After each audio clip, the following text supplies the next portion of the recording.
নমস্কাৰ, আপোনালোক সকলোকে স্বাগতম জনাইছোঁ। আজি বহুত দুখ লাগি আছে। মই কলেজৰ পৰা ঘপককৈ আহিছোঁ, আহি পেলাই মই ইনষ্টাগ্ৰামটো চাইছোঁ। তেতিয়া মানে প্ৰতিদিন টাইমত জুবিন গাৰ্গ দেশৰ পৰা মানে জুবিন গাৰ্গ আমাৰ মাজৰ পৰা গ'ল বুলি দেখিছোঁ। মই আচৰিত পাইছোঁ, মানে কেনেকৈ বিশ্বাস হোৱা নাই। মই মানে একেবাৰে বিশ্বাসেই হোৱা নাই জুবিন দাই ইমান সোনকালে আমাৰ মাজৰ পৰা গ'ল বুলি। তাৰপৰা যিহেতু প্ৰতিদিন টাইমত মানে ফেকটো নিদিয়ে, ফেক নিউজটো, তো তাৰ কাৰণে মই ভাবিলোঁ ফেকটো নহয়, কমেণ্ট কৰি চালোঁগৈ। কমেণ্ট কৰি দেখিলোঁ সঁচা, কথাটো সঁচা, জুবিন গাৰ্গ আৰু আমাৰ মাজত নাই। বহুত দুখ লাগিছে, মানে ক'ব পৰা নাই, মই বিশ্বাসেই কৰিব পৰা নাই জুবিন গাৰ্গ যে আমাৰ মাজৰ পৰা নাইকিয়া হৈ গুচি গৈছে। তাৰ কাৰণে মই মানে কি ক'ম, কিবা পক্ষে যদি জুবিন গাৰ্গ ঘূৰাই আনিব পৰাহেঁতেন, মানে আমি যেনেকৈ হ'লেও অসমৰ ৰাইজে কিবা এটা কৰি হ'লেও জুবিন গাৰ্গ আনিব পৰাহেঁতেন, তেনেকৈ ভাবি আছোঁ। কিন্তু আমি জানো এজন মানুহ যেতিয়া গুচি যায় আমাৰ মাজৰ পৰা, আমি ঘূৰাই অনাটো আমাৰ হাতত নাথাকে। এয়া আছিলে চাগে ভগৱানৰ লীলা।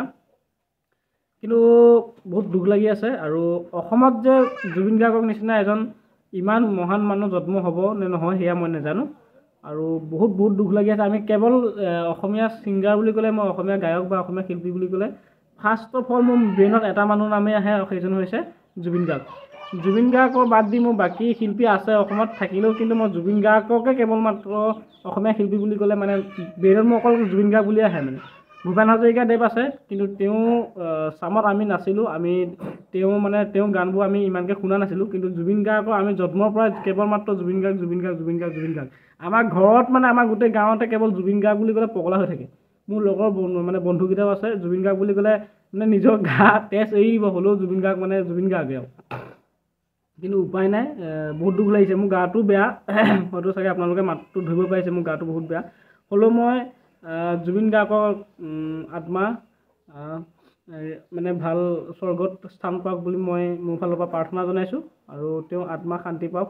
তেওঁ অসমক যি দি থৈ গ'ল, সেই শিল্পীৰাজি আমাৰ অসমত পুনৰ থাকক। আৰু সকলোৱে জুবিন গাৰ্গৰ কাৰণে আপোনালোকৰ লাষ্ট অন্তিম মৰমবোৰ মোক কমেণ্টত দি দিব।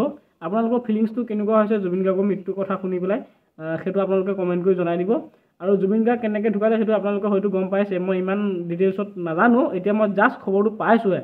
মই খবৰটো পাই আপোনালোকৰ ওচৰত ভিডিঅ'টো বনাব লগা হৈছে, কাৰণ মই মানে বিশ্বাসেই কৰিব নাই। একদম চকু মই দেখি পেলাই মই মানে কথা চথা নোলোৱা হৈ গৈছে। মানে কেনেকৈ আমাৰ ঘৰত মানে চব জুবিন দা পগলা হৈ থাকে। জুবিন দাৰ কিবা এটা হ'লে মানে আমাৰ বহুত টেনশ্যন হৈ যায়। মানে ঘৰত মানে একদম অকল জুবিন দাৰ কথা আলোচনা হৈ থাকে মানে। চ' মই মানে তেওঁ শুনামতে তেওঁ নৰ্থ ইষ্ট ফেষ্টিভেল আছিলে, নৰ্থ ইষ্ট ফেষ্টিভেলৰ কিবা প্ৰগ্ৰেম আছিলে কাৰণে তেওঁ ছিংগাপুৰ গৈছিলে। তো ছিংগাপুৰ যাওঁতে মানে তেওঁ সাগৰত কিবা এনেকৈ সাগৰ কিবোৰ খেলা বুলি কয়, কিবা এনেকৈ মই ইমান নাজানো বাৰু সাগৰত কি কৰে। কিন্তু তেওঁ তাত কৰি থাকোঁতে মানে কিবা তেওঁ এক্সিডেণ্ট এটা হ'ল। তাৰপৰা তেওঁ হস্পিটেলত নিয়া হৈছিলে। হস্পিটেলত তেওঁ মানে ঠিক কৰিব নোৱাৰিলে। অৱশেষত আমাৰ মাজৰ পৰা জুবিন দা গুচি গ'লগৈ।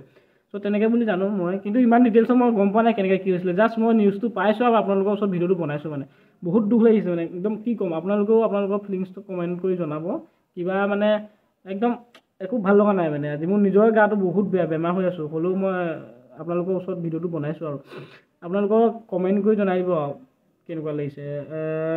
কি ক'ম মই অৱশেষত বিশ্বাস কৰিব পৰা নাই জুবিন দা যে আমাৰ মাজত নাই। এটা মানে যুগৰ অন্ত পৰিলে আৰু সেনেকৈ ক'ব পাৰি। এতিয়া যুগ এটা অন্ত পৰিলে। আমাৰ জন্মৰ পৰাই আমি পাই আহিছোঁ, আৰু সেইটো যুগটো এতিয়া মানে অন্ত পৰি গুচি গ'ল। এতিয়া নতুনকৈ আৰু জুবিন গাৰ্গ অসমত আহিব নে নাহে, জুবিন গাৰ্গ জন্ম হ'বনে নহয়, জুবিন গাৰ্গৰ নিচিনাটো মানুহ হ'বই নোৱাৰে, মানে আহিবই নোৱাৰে। কিন্তু তেওঁ লেভেলৰ মানে সময় পৰ্যায়ত আহিবনে নাহে সেইটোও মানে আমি ক'ব নোৱাৰোঁ। আমাৰ অসমীয়া শিল্পী হিচাপে মাত্ৰ এজনেই আছিলে, যাৰ এটা কথা, এটা শব্দই গোটেই অসমীয়া ডেকা ল'ৰাক মানে উঠি আহিবলৈ বাধ্য কৰায়। জুবিন গাৰ্গে বোলে আজি আমুকক কৰ বুলি ক'লে আমুক কৰিবলৈ মানে অসমৰ এনেকুৱা কি ক'ম, মানে এনেকুৱা প্ৰভাৱশালী শিল্পী আছিলে। মানে জুবিনৰ এটা কথা, প্ৰতিটো কথাই আমাৰ অসমত শুনা মানুহ আছে। মানে ডেকা ল'ৰা আমাৰ চামৰ যিখিনি ডেকা ল'ৰা আছে, সেই চামটোতো মানে জুবিন গাৰ্গৰ মানে পগলা অনুৰাগী বুলি ক'ব পাৰি। মানে জুবিন দাৰ নকওঁ আৰু, আপোনালোকে বুজি পাইছে চাগে, মই ইমান গাই থকাৰ প্ৰয়োজনো নাই। বহুত দুখ লাগিছে। আপোনালোকে কমেণ্ট কৰি জনাই দিব আপোনালোকৰ কেনেকুৱা লাগিছে।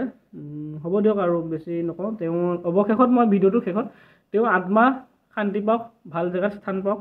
ভগৱানৰ আমাৰ পৰা অতি সোনকালে লৈ গ'ল, আমি যিটো বিশ্বাস কৰিব পৰা নাই। কিন্তু কি কৰিম, আমাৰ হাতত নাথাকে, কিছুমান বস্তু কণ্ট্ৰল নাথাকে। চ' ভগৱানৰ হাতত সকলো থাকে কণ্ট্ৰল। ভগৱানে তেওঁক যাতে আত্মা শান্তি দিয়ে, মই তাকে আজি কৈ ভিডিঅ'টো মই ইমানতে সমাপ্ত মাৰিছোঁ। আপোনালোকেও জুবিন দাৰ কাৰণে অকণমান মানে কমেণ্টত যাতে আপোনালোকৰ প্ৰাৰ্থনা ভগৱানৰ ওচৰত জনাই দিয়ে, তাকে ধন্যবাদ ৰাখিছোঁ।